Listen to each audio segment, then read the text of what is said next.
പ്രിയപ്പെട്ട അധ്യക്ഷൻ doctor Vinil Paul, പ്രിയപ്പെട്ട ഡോക്ടർ പി വി അനിൽകുമാർ, ഈ അനുസ്മരണ പരിപാടിയിൽ പങ്കെടുക്കുന്ന പ്രിയപ്പെട്ട സഹോദരങ്ങളെ, സുഹൃത്തുക്കളെ, കുഞ്ഞാമ്മൻ മാഷിൻ്റെ ദൈക്ഷണിക ജീവിതത്തെ പറ്റിയുള്ള സമകാലികമായിട്ടുള്ള ഒരു വിശകലനം അല്ലെങ്കിൽ ഒരു ചർച്ച നടത്തുന്ന ഈ സന്ദർഭത്തിൽ സ്വാഭാവികമായും അദ്ദേഹത്തിൻ്റെ അക്കാദമികമായിട്ടുള്ള ദൈക്ഷണിക ജീവിതത്തെയും അദ്ദേഹത്തിൻ്റെ അക്കാദമികമായ കോൺട്രിബ്യൂഷനെയും സമകാലികമായി സ്ഥാനപ്പെടുത്തുക എന്നുള്ളത് വളരെ പ്രധാനപ്പെട്ടൊരു കാര്യമാണ്. യഥാർത്ഥത്തിൽ അദ്ദേഹത്തിൻ്റെ പ്രധാനപ്പെട്ട അക്കാദമിക മേഖലയായിട്ടുള്ള സാമ്പത്തിക ശാസ്ത്രത്തിൽ ഞാൻ അതിനെപ്പറ്റി കാര്യമായി പറയാൻ പറ്റുന്ന ഒരാളല്ല. ഞാൻ ചരിത്രമാണ് എൻ്റെ വിഷയം. എങ്കിലും സ്വാഭാവികമായി ചരിത്രം പഠിക്കുന്ന ഒരാളെന്ന നിലയിൽ ഇതിനെ സംബന്ധിച്ചുള്ള ചില കാര്യങ്ങൾ, അദ്ദേഹത്തിൻ്റെ ചില ലേഖനങ്ങൾ, പുസ്തകങ്ങളൊക്കെ വായിക്കാൻ ശ്രമിച്ചപ്പോഴൊക്കെ തോന്നിയ ചില സന്ദേഹങ്ങളും ചില കാര്യങ്ങളും സൂചിപ്പിച്ചുകൊണ്ട് ഞാൻ എൻ്റെ ഈ സംഭാഷണത്തിലേക്ക് പ്രവേശിക്കാം. യഥാർത്ഥത്തിൽ എൻ്റെ ഗ്രാജുവേഷൻ എക്കണോമിക്സ് ആയിരുന്നു, സാമ്പത്തിക ശാസ്ത്രമായിരുന്നു ഞാൻ ഡിഗ്രിക്ക് പഠിച്ചത്. പിന്നെ ചരിത്രത്തോടുള്ള താല്പര്യം മൂലം അങ്ങനെ ചരിത്രം പഠിക്കേണ്ടി വന്ന ഒരാളാണ്. അപ്പോൾ ഞാൻ കോതമംഗലത്തെ MA കോളേജിലാണ് യഥാർത്ഥത്തിൽ എക്കണോമിക്സ് ഡിഗ്രി പഠിച്ചത്. അത് ഏകദേശം അതിൻ്റെ ഫൈനൽ പഠിച്ചുകൊണ്ടിരിക്കുമ്പോഴാണ് ഇദ്ദേഹത്തിൻ്റെ ഒരു ലേഖനം ഞാൻ അന്ന് വായിക്കാനിടയായത്. അതന്ന് സദേൺ ഇക്കണോമിസ്റ്റ് എന്ന് പറഞ്ഞ ഒരു എക്കണോമിക്സിൻ്റെ തന്നെ ഒരു ജേണലിൽ അദ്ദേഹം എഴുതിയ സബാൾട്ടേൺ എക്കണോമിക്സ് എന്ന് പറയുന്ന ഒരു ലേഖനമായിരുന്നു. പിന്നീട് അദ്ദേഹം അത് പുസ്തകത്തിൽ ഉൾപ്പെടുത്തിയിട്ടുണ്ട്. അതിൽ സബാൾട്ടേൺ എക്കണോമിക്സ്, അന്ന് ഈ സബാൾട്ടേൺ പഠനങ്ങളൊക്കെ 80കളിൽ വളരെ സജീവമായി ചർച്ച ചെയ്യപ്പെടുന്നൊരു സന്ദർഭത്തിൽ ആണ് അത് പ്രസിദ്ധീകരിക്കപ്പെടുന്നത്. രണ്ടാമത്തേത് കേരളത്തിൻ്റെ വികസന പ്രതിസന്ധി എന്ന് പറയുന്ന അദ്ദേഹത്തിൻ്റെ വളരെ ശ്രദ്ധേയമായിട്ടുള്ള ഒരു പുസ്തകം, വളരെ വർഷങ്ങൾക്ക് മുന്ന് പുസ്തകമാണ്. അപ്പോൾ അതിൽ എനിക്ക് വളരെ ഇൻസൈറ്റ്ഫുൾ ആയിട്ടുള്ള ഒരു വാചകം അതിൻ്റെ ആമുഖത്തിൽ അദ്ദേഹം പറയുന്നുണ്ട്. അത് ഞാൻ ഒന്ന് വായിക്കാം.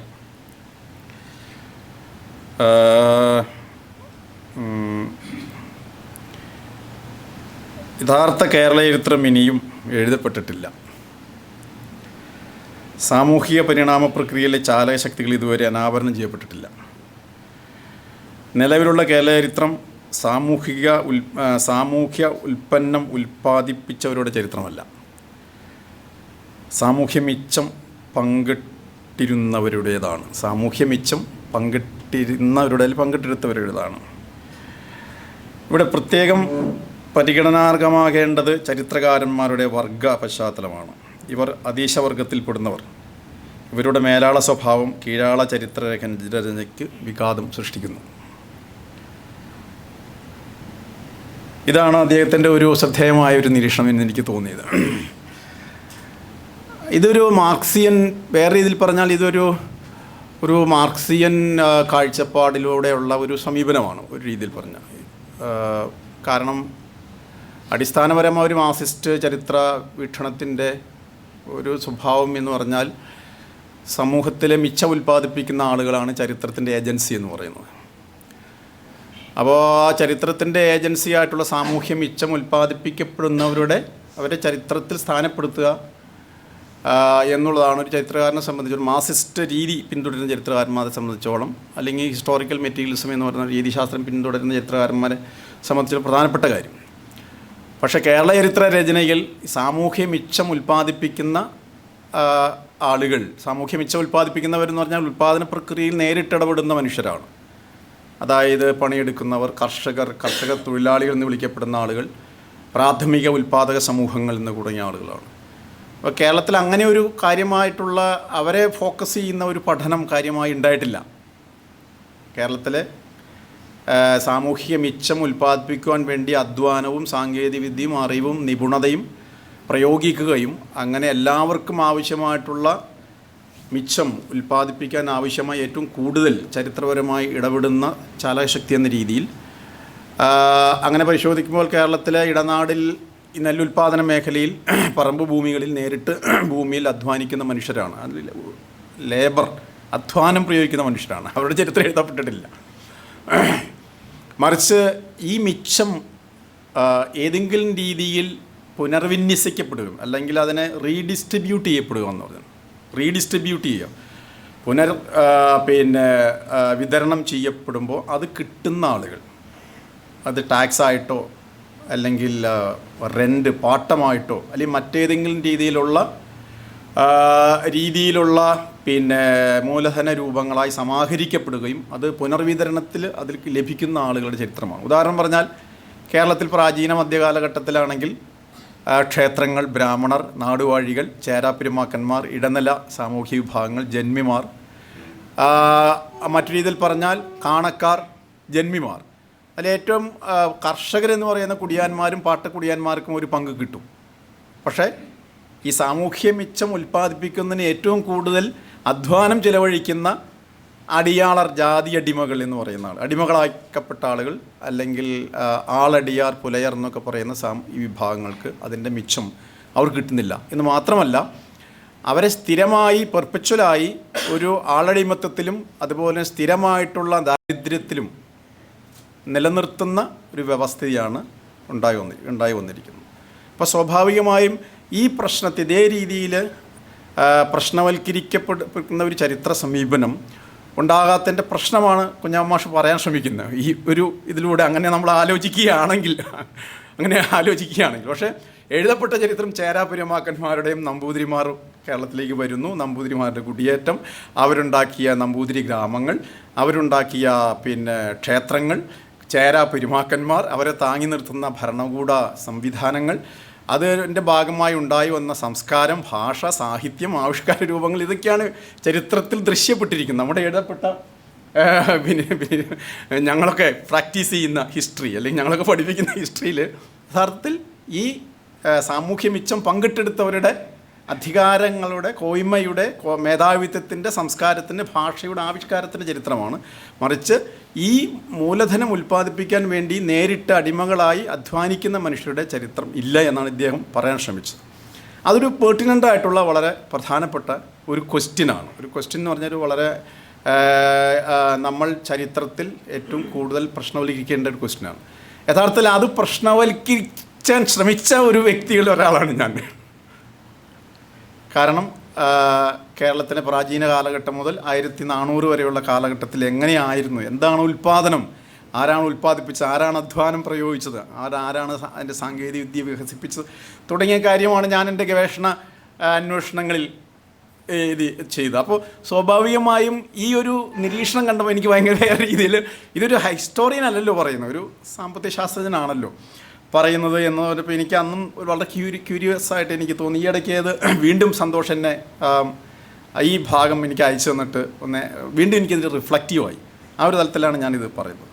അപ്പോൾ ഇങ്ങനെ ആലോചിക്കുമ്പോൾ നമുക്ക് ഈ സംഭാഷണത്തിൽ 2-3 കാര്യങ്ങൾ ഞാൻ സംസാരിക്കാൻ ഇവിടെ ശ്രമിക്കാം.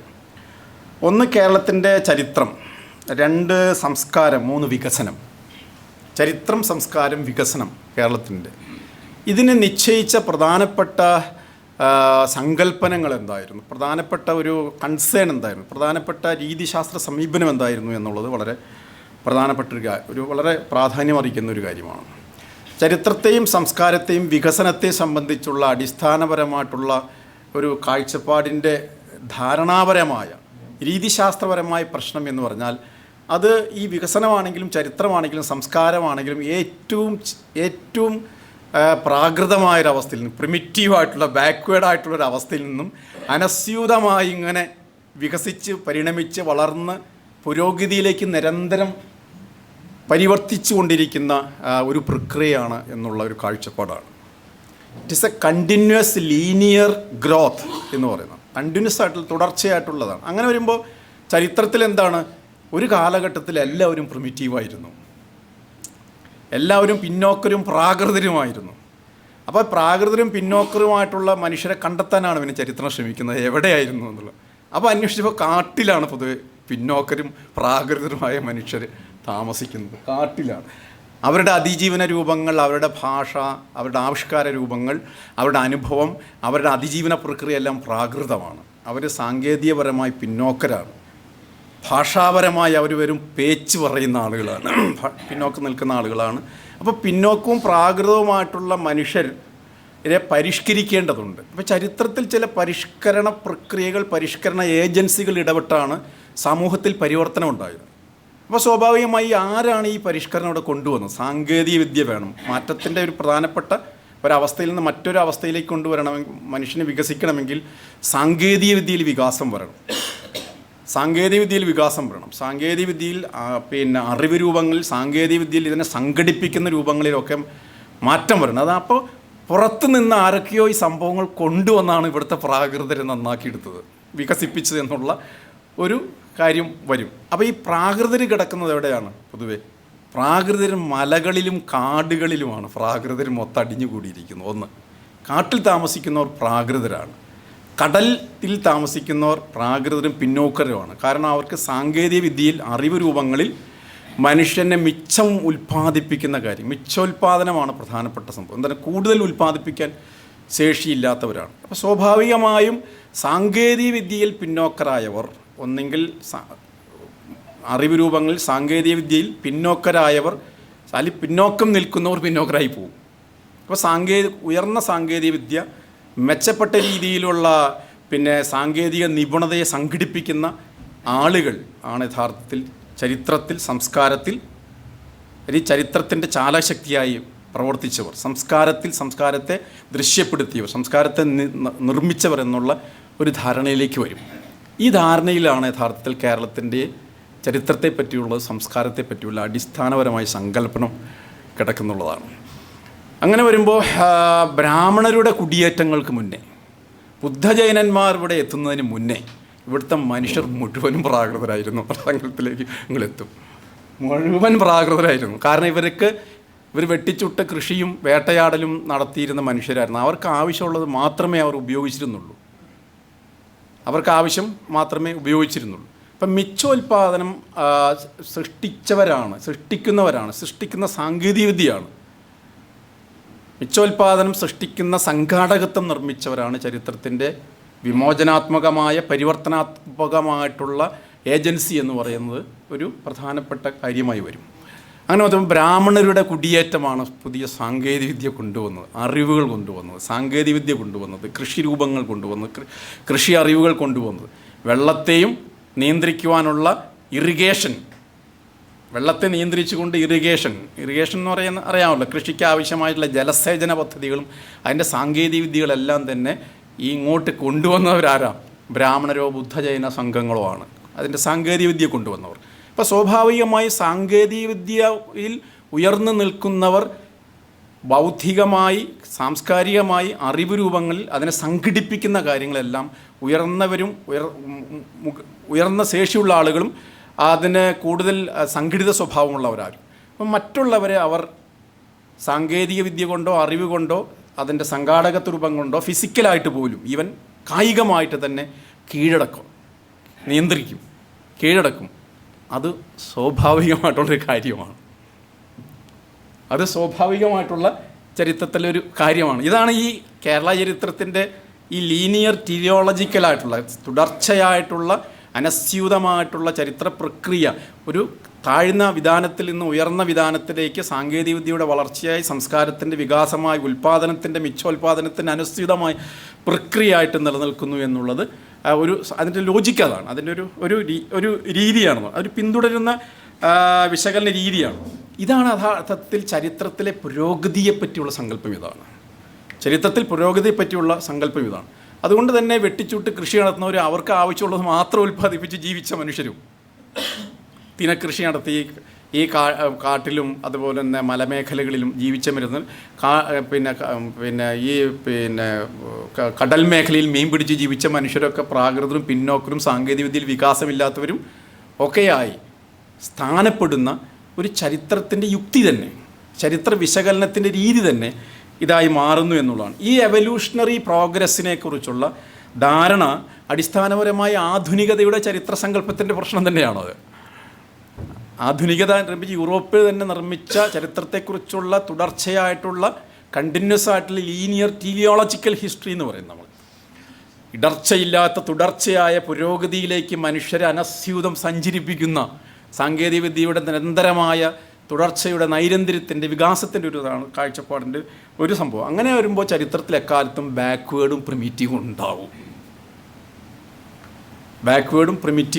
അപ്പോൾ ആ ബാക്ക്വേർഡും പ്രിമിറ്റീവിൻ്റെ സ്ഥാനങ്ങൾ ചരിത്രത്തിൽ കാട് മേഖലയും കടൽ മേഖലയായി തീരും. കടൽ മേഖലയിൽ താമസിക്കുന്ന ആളുകൾ പ്രാകൃതമായിട്ടുള്ള സാങ്കേതികവിദ്യയും പ്രാകൃതമായ അറിവുരൂപങ്ങളും പ്രാകൃതമായ ജീവിതാവസ്ഥ പിന്തുടരുന്നു. കടൽ അപ്പോൾ അതുകൊണ്ട് തന്നെ നോക്കുമ്പോൾ ആദിവാസികൾ സാങ്കേതികമായി പിന്നോക്കം നിൽക്കുന്നവരാണ്. ആദിവാസികൾ സാംസ്കാരികമായി പിന്നോക്കം നിൽക്കുന്നവരാണ്. ആദിവാസികളുടെ ഉൽപ്പാദന രീതി മിച്ചോൽപാദനം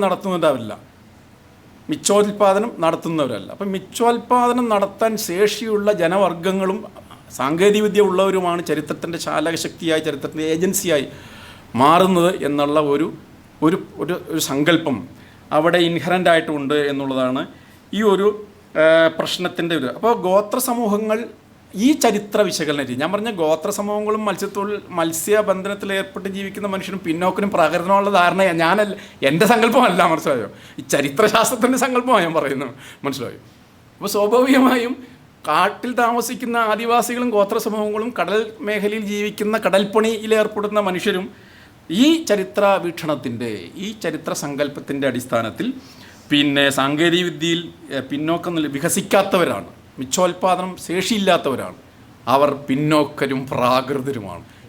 ഇവരെ തുടർച്ചയായി ബ്രാഹ്മണ സമൂഹങ്ങളോ ജൈന ബുദ്ധ സൈന സംഘങ്ങളോ മധ്യ ഇന്ത്യയിൽ നിന്നോ അല്ലെങ്കിൽ ഗംഗാതടത്തിൽ നിന്നോ എത്തിയ, മനസ്സിലായോ, സാങ്കേതികമായി വളർച്ച പ്രാപിച്ച, ഭരണകൂടത്തെക്കുറിച്ച് ധാരണയുള്ള, സംസ്കാരത്തെ സംബന്ധിച്ച് പുതിയ രീതിയിലുള്ള ഭാഷാ ആവിഷ്കാര രൂപങ്ങളുള്ള, സംസ്കൃതം പോലെയുള്ള ഇതെല്ലാം അറിഞ്ഞു വന്ന മനുഷ്യർ, ഈ കാട്ടിൽ താമസിച്ച മനുഷ്യരെ നിരന്തരം ഈ പൊതുസമൂഹത്തിലേക്ക് തുടർച്ചയായി ലയിപ്പിച്ച് ചേർത്താണ് സമൂഹത്തെ വിപുലപ്പെടുത്തുന്നതെന്നുള്ള ഒരു സങ്കല്പം ഉണ്ടായി വരും, വിപുലപ്പെടുത്തുന്നത്. അപ്പോൾ ചരിത്രത്തിൽ ഈ ആദിവാസികളൊക്കെ നിരന്തരം പൊതുസമൂഹത്തിൻ്റെ ഭാഗമായി മാറിക്കൊണ്ടിരിക്കുകയാണെന്നും പൊതുസമൂഹത്തിലേക്ക് മാറി ലയിച്ച് ചേർന്ന് ഒരു വളർച്ചയോടെറിയ സമൂഹത്തിൻ്റെ ഭാഗമാകാതെ നിന്ന ഗോത്ര സമൂഹങ്ങൾ പിന്നോക്ക ഗോത്രങ്ങളായി ഇപ്പോഴും തുടരുന്നു എന്നുള്ള ധാരണയിലേക്ക് അത് എത്തിച്ചേരുമെന്നുള്ളതാണ് ഒരു പ്രധാനപ്പെട്ട കാര്യം. ഇനി അങ്ങനെ വരുമ്പോൾ സ്വാഭാവികമായും ഈ തരത്തിലുള്ള ചരിത്ര വീക്ഷണത്തിൻ്റെ, ചരിത്ര വിശകലനത്തിൻ്റെ ഭാഗമായി സംഭവിച്ച കാര്യം എന്ന് പറഞ്ഞാൽ കേരളത്തിൻ്റെ ഈ ചരിത്രത്തിൽ നടന്ന ചരിത്ര പ്രക്രിയയുടെ മിച്ചോൽപാദനം നടക്കുന്ന മേഖല എന്ന് പറയുന്നത് സ്വാഭാവികമായും നീർനില നെൽകൃഷി നടക്കുന്ന പ്രദേശങ്ങളായി മാറും. പറമ്പ് ഭൂമികളും നീർനില നെൽകൃഷി നടക്കുന്ന പാടവും വയലും ഉൾപ്പെടുന്ന ഭൂപ്രദേശങ്ങളിൽ മാത്രമാണ് മിച്ചോൽപാദനം നടത്തുന്നത്. ആ മിച്ചോൽപാദനം നടത്തുന്ന ആരുപയോഗിച്ചാണ് മിച്ചോൽപാദനം നടത്തിയത്? എവിടെയോ കിടന്ന കുറേ മനുഷ്യരെ പിടിച്ചുകൊണ്ടുവന്ന ആളടിയാരും അടിമകളും പോലേരും ഒക്കെ ആക്കി. ഇവിടേക്ക് ചില ചരിത്രകാരന്മാർ പറയുന്നുണ്ട്, നമ്പൂതിരിമാർ നേരിട്ട് പരശുരാമനുമായിട്ട് വാളുമായി വന്ന് പുലേരെ പിടിച്ച് അടിമയാക്കി എന്നാണ്. പരശുരാമ പാരമ്പര്യമുള്ള നമ്പൂതിരിമാർ കേരളത്തിൽ വരികയും അവർ വാളുപയോഗിച്ച് പുലേരെ പിടിച്ച് വെട്ടി തകർത്ത് തരിപ്പണമാക്കി അടിമയാക്കി എന്നാണ്. അപ്പോൾ ചില പുലയ വംശീയവാദികൾ ഭയങ്കര ആവേശം കൊണ്ടു. കാരണം എന്താ, പരശുരാമനോളം ഞങ്ങൾക്ക് പഴക്കമുണ്ടെന്ന് പറയാമല്ലോ. പരശുരാമനോളം ഞങ്ങൾ പഴക്കമുള്ള പുലയരാണെന്ന് പറയാം, ഒന്ന്. രണ്ടാമത്തെ കാര്യം എന്ന് പറഞ്ഞാൽ ഞങ്ങൾ എക്കാലത്തും വിക്ടിംസായ ഒരു ജനതയാണെന്ന് പറയാം. കീഴടക്കപ്പെട്ടവരാണല്ലോ. അപ്പോൾ ചില പുലയരായിട്ടുള്ള വംശീയവാദികൾക്ക് ഭയങ്കര സന്തോഷം തോന്നി. അപ്പോൾ ചരിത്രം എന്ന് പറയുന്നത് വംശീയമായിട്ടുള്ള കീഴടക്കലിൻ്റെയും വംശീയമായ അധിനിവേശത്തിൻ്റെയും മാത്രം കഥയായി മാറി.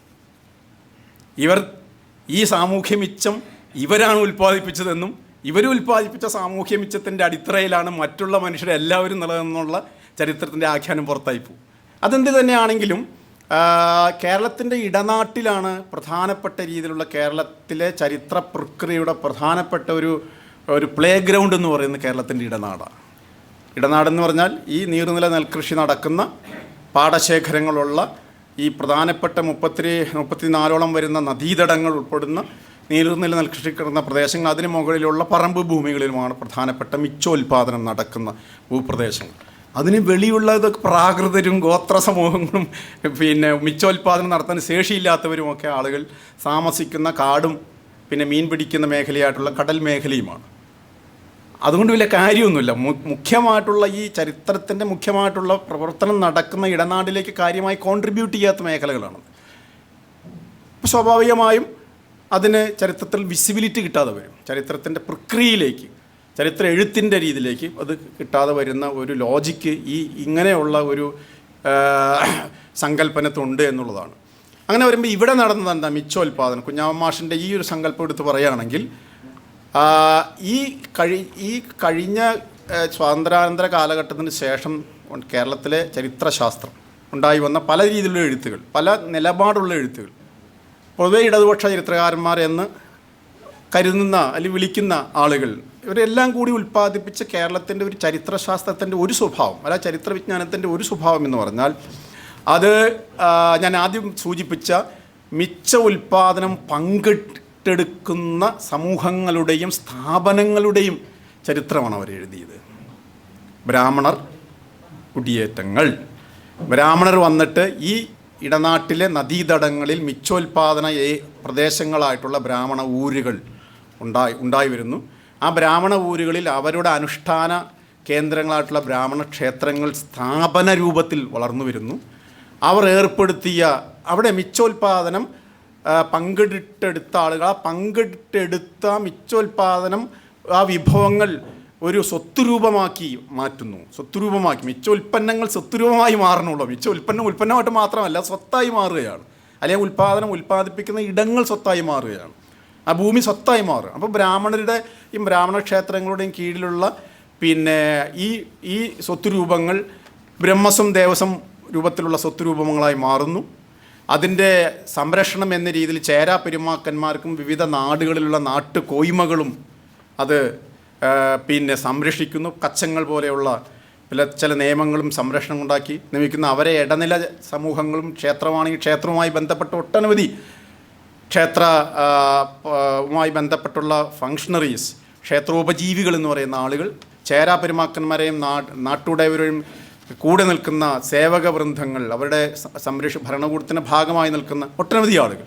ചേരകാലഘട്ടത്തിന് ശേഷം നാടുവാഴി സ്വരൂപങ്ങൾ വളർന്നു വരുമ്പോൾ നാടുവാഴികളും നാടുവാഴി കോയ്മകളും അവരുടെ നാടിൻ്റെയും അതുമായി ബന്ധപ്പെട്ട് നിൽക്കുന്ന അധീശക്രമങ്ങൾ, ക്ഷേത്രവ്യവസ്ഥകൾ, കാണക്കാർ, വെറും പാട്ടക്കുടിയാന്മാർ തുടങ്ങിയ എല്ലാ വിഭാഗം മനുഷ്യരാണ് യഥാർത്ഥത്തിൽ ഏറിയും കുറഞ്ഞും ഈ മിച്ചം പങ്കിട്ടെടുക്കുന്നത്, അവരിലേക്ക് എത്തുന്നതാണ്. അപ്പോൾ ഈ മിച്ചം കിട്ടാത്ത വിഭാഗം ഈ മിച്ചത്തിൽ കഴിയാത്ത ആളുകൾ ഈ മിച്ചത്തെ നേരിട്ട് ഉൽപ്പാദിപ്പിക്കാൻ വേണ്ടി ഏറ്റവും കൂടുതൽ നേരിട്ട് അധ്വാനം ചെലുത്തുന്നവരാണ് ഈ മിച്ചം കിട്ടാതെ വരുന്നത്.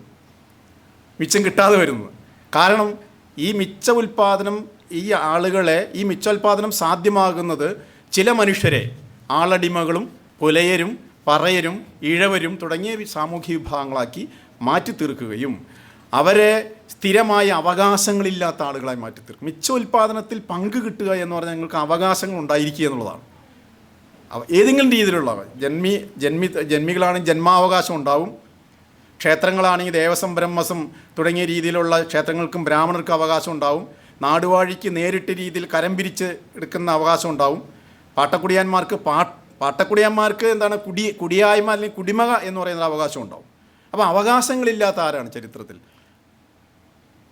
അവകാശങ്ങളില്ലാത്തത് ആളടിമകളായി മാറ്റപ്പെട്ടവരാണ്. അവകാശങ്ങളില്ലാത്തതുകൊണ്ടാണ് അവർ ആളടിമകളായത്. ഏതെങ്കിലും തരത്തിലുള്ള അവകാശങ്ങൾ ഉണ്ടായിരുന്നെങ്കിൽ അവർക്ക് മിച്ചത്തിൻ്റെ ഏതെങ്കിലും ഇതിൽ ഒരു ചെറിയ രീതിയിലുള്ള ഷെയറെങ്കിലും കിട്ടുമായിരുന്നുള്ളതാണ്. അപ്പോൾ അങ്ങനെ വരുമ്പോൾ ചരിത്രത്തിൽ പ്രക്രിയയിൽ ആളടിമകളായി മാറുക എന്ന് പറഞ്ഞാൽ വിനിലൂടെ ഉണ്ട്, അടിമത്തത്തെക്കുറിച്ച് പഠിച്ച ഒരാളാണ്. അപ്പോൾ അടിമത്തത്തിലായിരിക്കുക എന്ന് പറഞ്ഞാൽ നിങ്ങൾക്ക് അവകാശങ്ങൾ ഇല്ലാതിരിക്കുക എന്നുള്ളതാണ്. എന്ന് വെച്ചാൽ മിച്ചത്തിൽ സാമൂഹിക മിച്ചത്തിൽ അത് പറമ്പ് ഭൂമിയിലെ ഉൽപ്പന്നങ്ങളാവാം, അല്ലെങ്കിൽ നീർനില കൃഷി നടത്തുന്ന നെല്ല് പോലെയുള്ള വിഭവങ്ങളാവാം, മറ്റേതെങ്കിലും രീതിയിലുള്ള വിഭവം. ഈ വിഭവങ്ങളിലൊന്നും യാതൊരുവിധ രീതിയിലുള്ള പങ്കാളിത്തം ലഭിക്കുന്നതിന് അവകാശങ്ങളില്ലാത്ത ആളുകളാണ് ജാതി അടിമകളായി അയിത്തക്കാരായി മാറുന്നുള്ളതാണ്. പക്ഷെ അവരെ തന്നെയാണ് മിച്ചോൽപാദനത്തിന് ആവശ്യമായിട്ടുള്ള ഏറ്റവും കൂടുതലുള്ള ലേബർ, അധ്വാനം അതിൻ്റെ സാങ്കേതികവിദ്യ, അതിൻ്റെ അറിവ് രൂപകൾ, അതിൻ്റെ നിപുണത എന്നിവ പ്രയോഗിക്കുന്നുള്ളതാണ്. അപ്പോൾ അങ്ങനെ പരിശോധിക്കുമ്പോൾ കേരള ചരിത്രം ഇതുവരെ എഴുതപ്പെട്ട പാഠപുസ്തകവൽക്കരിക്കപ്പെട്ട കേരള ചരിത്രം, പാഠപുസ്തകവൽക്കരിക്കപ്പെട്ട കേരള ചരിത്രത്തിൽ ഈ മിച്ചം ഉൽപ്പാദിപ്പിക്കാൻ വേണ്ടി ഏറ്റവും കൂടുതൽ അധ്വാനം, അറിവ്, സാങ്കേതികവിദ്യ, നിപുണത എന്നിവ ചെലവഴിച്ചവരുടെ പക്ഷത്തു നിന്നല്ല ചരിത്രം എഴുതിയിരിക്കുന്നത്. അല്ലെങ്കിൽ അവരുടെ അധ്വാനത്തെക്കുറിച്ചോ അവരുടെ അനുഭവത്തെക്കുറിച്ചോ നല്ല ചരിത്രം എഴുതിയിരിക്കുന്നത്. ഇവരുടെ മുഖ്യമായും ഇവരുടെ അധ്വാനത്താൽ ഉൽപ്പാദിപ്പിക്കപ്പെട്ട മിച്ചത്തെ പങ്കിട്ടെടുത്ത വ്യത്യസ്ത കോയ്മകളുടെ സ്ഥാനമാന പദവികളെക്കുറിച്ചും അധികാരത്തെക്കുറിച്ചും അവരുടെ ആവിഷ്കാരത്തെക്കുറിച്ചും അവരുടെ ഭാഷയെക്കുറിച്ചും സംസ്കാരത്തെക്കുറിച്ചുമാണ് യഥാർത്ഥത്തിൽ കേരളത്തിലെ എഴുതപ്പെട്ട ചരിത്രം വ്യാഖ്യാനം ചെയ്തിട്ടുള്ളത് എന്നതാണ് ഒരു പ്രധാനപ്പെട്ട കാര്യം. എന്താണ് കേരളത്തിൻ്റെ നമ്മൾ പറയാറുള്ള കേരളീയത എന്ന് പറഞ്ഞാൽ കേരളത്തിൻ്റെ വലിയൊരു സംസ്കാരമാണ്. കേരളീയത എന്നൊക്കെ പറഞ്ഞാൽ വലിയൊരു എന്തോ സംഭവമാണ് കേരളീയത. കേരള സംസ്കാരം, കേരളീയത, മലയായ്മ, മലയാളത്വം എന്നൊക്കെ പറയുന്നൊരു സംഭവമാണ്. ഇത് പ്രധാനപ്പെട്ട ഈ ഇടനാടിനെ കേന്ദ്രീകരിക്കപ്പെട്ട് എഴുതിയിട്ടുള്ള ചരിത്രത്തിൻ്റെ പ്രക്രിയയുടെ ഉള്ളിലാണല്ലോ സംസ്കാരം രൂപപ്പെടുന്നത്. സംസ്കാരത്തിൻ്റെ ഇത് മെറ്റീരിയൽ കൾച്ചറാണെങ്കിലും ഭൗതിക സംസ്കാരമാണെങ്കിലും അത് മാനസികമായോ മറ്റ് മെറ്റീരിയൽ അല്ലാത്ത നോൺ മെറ്റീരിയൽ കൾച്ചറാണെങ്കിൽ പോലും ഇതെല്ലാം ഉണ്ടാകുന്ന അടിസ്ഥാന ഭൂമിക എന്ന് പറഞ്ഞാൽ മനുഷ്യരും പ്രകൃതിയും പരസ്പരം ബന്ധപ്പെട്ട് നിൽക്കുന്ന ഒരു സാമൂഹിക ജീവിതത്തിൻ്റെ ഭാഗമായിട്ടാണ് സംസ്കാരം എന്ന് പറയുന്നത് രൂപപ്പെടുന്നത്. അതിലേറ്റവും പ്രധാനപ്പെട്ട ഒരു കാര്യം ഭാഷയാണ്. ലാംഗ്വേജ്, ലിംഗ്വിസ്റ്റിക് എന്ന് പറയുന്ന സംഭവമാണ്. ഈ അടിത്തട്ട് സമൂഹം എന്ന് നമ്മൾ വിഴുന്ന, അല്ലെങ്കിൽ ഈ സാമൂഹ്യ മിച്ചം ഉൽപ്പാദിപ്പിക്കുന്ന മനുഷ്യർ, അടിമകളാക്കപ്പെട്ടവർ, ജാതി അടിമകളായപ്പെട്ട ആളുകൾ, അല്ലെങ്കിൽ ഈ പറയുന്ന മിച്ചോൽപാദനത്തിൽ നേരിട്ട് പങ്കെടുക്കാത്ത കാട്ടിൽ കിടക്കുന്ന സോക്കോൾഡ് പ്രിമിറ്റീവ്സ് എന്ന് പറയുന്ന പ്രാകൃതരെന്ന് വിളിക്കുന്ന ഗോത്രസമൂഹങ്ങൾ, ഈ കടൽപ്പണിയിൽ ഏർപ്പെടുന്ന മനുഷ്യർ ഇവരുടേതായ ഭാഷയായി കാണുന്നില്ല എന്നുള്ളതാണ്. അവരുടെ വെറും പേച്ചുകൾ മാത്രമാണ്. അവർ പറയുന്നത് വെറും പേച്ച് മാത്രം. അവർക്ക് ഭാഷയില്ല, അവർക്ക് പേച്ചുകൾ മാത്രമേ ഉള്ളൂ. ഭാഷ എന്ന് പറയുന്നാൽ സംസ്കൃതവും ഇവിടെ ഇടനാട്ടിലുള്ള ഞാൻ മിച്ചം പങ്കിട്ടെടുത്ത സാമൂഹിക വർഗങ്ങൾ, അത് ബ്രാഹ്മണരുണ്ട്, നാടുവാഴികളുണ്ട്, ഇടനില ജാതി, പിന്നീട് ജാതി വ്യവസ്ഥ ഉണ്ടായി വരുമ്പോൾ ബ്രാഹ്മണർ ആൻഡ് ബ്രാഹ്മണിക്കൽ അപ്പർ കാസ്റ്റ് എന്ന് പറയും. ബ്രാഹ്മണരും ബ്രാഹ്മണ്യജാതി വിഭാഗങ്ങളും അവരുടെ ആവിഷ്കാരവും ഭാഷയാണ് സംസ്കാരത്തിൻ്റെ മാനദണ്ഡമാകുന്നത്. അവരുടെ എഴുത്തു രൂപങ്ങളിലാണ്, അവരുടെ ആവിഷ്കാര രൂപത്തിലാണ് സംസ്കാരത്തെ നിങ്ങൾ സ്ഥാനപ്പെടുത്തുന്നത്. അതാണ് കേരളീയതയൊക്കെ നിങ്ങൾ കണ്ടെടുത്തിരിക്കുന്നത്.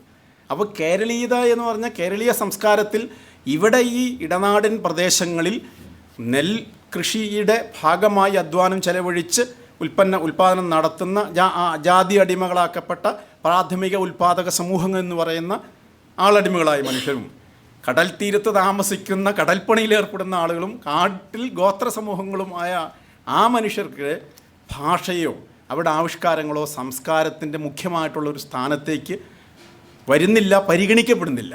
ഇനി ഇതിൻ്റെ ഉള്ളിൽ തന്നെ കിടക്കുന്ന ആളടിമകളുടെയും അവർക്കും ഭാഷ ഉണ്ടാവില്ല, അവരെന്തെങ്കിലും കൂവി വിളിച്ചൊക്കെ നടക്കുന്നുണ്ടായിരിക്കുമല്ലോ, പറച്ചിലുണ്ടായല്ലോ. ആ പറച്ചിലാണല്ലോ പേച്ചെന്ന് പറയുന്നത്. അതും കേരളത്തിൻ്റെ ഭാഷയും സംസ്കാരത്തിലും ആവിഷ്കാരത്തിലും ഒരു പ്രധാനപ്പെട്ട ഒന്നായി പരിഗണിച്ചിട്ടേ ഇല്ല എന്നുള്ളതാണ്. പരിഗണിക്കപ്പെട്ടിട്ടേ ഇല്ല. ഈ മലയാളം ഉണ്ടാകുന്നതിൽ ആദിവാസികളുടെയും മീൻപിടുത്തക്കാരായിട്ടുള്ള മത്സ്യത്തൊഴിലാളികളുടെയും ദളിതരുടെയും പങ്കെന്താണ്? അവരുടെ ഭാഷയ്ക്ക് എന്താണ്? അവർക്കങ്ങനെ ഭാഷ ആവിഷ്കാരം ഉണ്ടായിരുന്നെങ്കിൽ, മറിച്ച് മധ്യകാലത്തുണ്ടായി വന്ന മണിപ്രവാളത്തെ കേന്ദ്രീകരിച്ചുള്ള ആവിഷ്കാരങ്ങളാണ്. സംസ്കൃതവും അതല്ല ഭാഷ അല്ലേ, സംസ്കൃതവും നിലവിലുണ്ടായിരുന്ന ഭാഷ, അതായത് ഇവിടെ സംസാരിച്ചിരുന്ന സംസ്കൃതമല്ലാത്ത മറ്റ് ഭാഷ, അത് പ്രത്യേകിച്ച് ഇവിടുത്തെ കോയ്മ വിഭാഗങ്ങൾ സംസാരിച്ചിരുന്ന അല്ലെങ്കിൽ എഴുതിയിരുന്ന അവരുടെ വ്യവഹാര ഭാഷയാണ് സാധാരണ രീതിയിൽ ഭാഷ എന്ന് വിളിക്കുന്നത്. അതിലേക്ക് നമ്പൂതിരിമാർ കൊണ്ടുവന്ന സംസ്കൃതം കൂടിച്ചേർന്നപ്പോഴാണ് മണിപ്രവാളം ഉണ്ടായത്. അപ്പോൾ അങ്ങനെ വരുമ്പോൾ ഈ ഭാഷയുടെയും ആവിഷ്കാരത്തിൻ്റെയും സംസ്കാരത്തിൻ്റെയും സാഹിത്യത്തിൻ്റെയും തലത്തിൽ ഇവരുടെ ഈ പറയുന്ന മനുഷ്യരുടെ ഗോത്രസമൂഹങ്ങൾ, പിന്നെ കാടിൽ താമസിക്കുന്ന മനുഷ്യർ, കടൽ തീരത്ത് താമസിക്കുന്ന മനുഷ്യർ, ഇടനാട്ടിൽ തന്നെ ആളടിമകളാക്കപ്പെട്ട, പുലയരാക്കപ്പെട്ട, ഈഴവരാക്കപ്പെട്ട മനുഷ്യരുടെ ഭാഷയും ആവിഷ്കാരങ്ങളും വന്നിട്ടില്ല, പരിഗണിക്കപ്പെട്ടിട്ടില്ല എന്നുള്ളതാണ്. അപ്പോൾ ഈ മൂന്ന് കാര്യം ചരിത്രത്തിൽ, സംസ്കാരത്തിൽ, ഭാഷ ഉൾപ്പെടെ സംസ്കാരത്തിൽ, വികസനത്തിൽ ഒന്നും പരിഗണിക്കപ്പെടാതെ, പരിഗണിക്കപ്പെട്ടത് എങ്ങനെയാണ്?